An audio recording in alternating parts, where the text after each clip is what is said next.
Les 5 individus neutralisés selon l'armée camerounaise sémaient la terreur au village Foya dans l'arrondissement de Bafoutte, région du Nord-Ouest. L'opération de ratissage menée dans leur base a permis de récupérer du matériel militaire ainsi que plusieurs armes à feu et une quantité importante de cannabis. Et la tenue là, c'est tenue militaire. Tenue de gendarme. Parce que je vois les tenues là.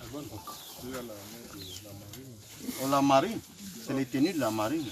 Le chef de bataillon Onana, qui a dirigé la task force, revient sur les circonstances de cette nouvelle opération sur le théâtre de la crise anglophone. Le site est semblable au site qu'ils utilisent le plus souvent, la dernière maison dans la lisière de la forêt. C'était la même chose en Ntassing, à Ntanka. Donc il y avait 5 terroristes accompagnés de 2 femmes et un enfant.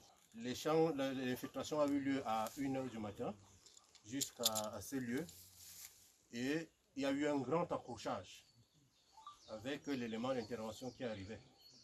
Vraiment, on peut dire le bon Dieu était avec nous puisque le garçon avait un handicap.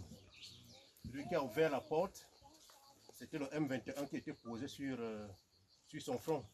Et il a été un peu plus rapide que lui. Il l'a neutralisé. Les individus mis hors d'état de nuire étaient bien connus des services des forces de défense et de sécurité. Leur spécialité, les kidnappings avec demande de rançon. Parmi les gens qui ont été neutralisés, il y a beaucoup qui sont connus par les services de renseignement. Nous avons là un certain Boubé qui fait vraiment la une. Nous avons un certain Bible. Lui, il était vraiment le champion des kidnappings. Il organisait à partir des gens qui sont en ville et il leur demandait de venir les récupérer. C'est comme ça qu'ils procédaient. Et d'autres qui sont connus aussi du groupe, mais qui n'étaient pas aussi puissants que les 2 autres précédemment cités. Mais la task force était composée des éléments de la gendarmerie, des éléments du Bafusco, des éléments du 51e BCS et les éléments du GEPIC. Donc ça faisait environ 33 packs. Donc, le bilan à la fin de l'accrochage et à l'issue de la manœuvre, le bilan fait état de 5 terroristes neutralisés.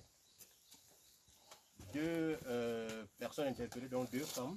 Parmi les 2 femmes, l'une a été blessée durant l'opération. Sa sœur rapporte qu'elle était venue la chercher afin de quitter les lieux avec elle, puisque son compagnon, qui figure parmi les 5 individus neutralisés, était opposé à son départ.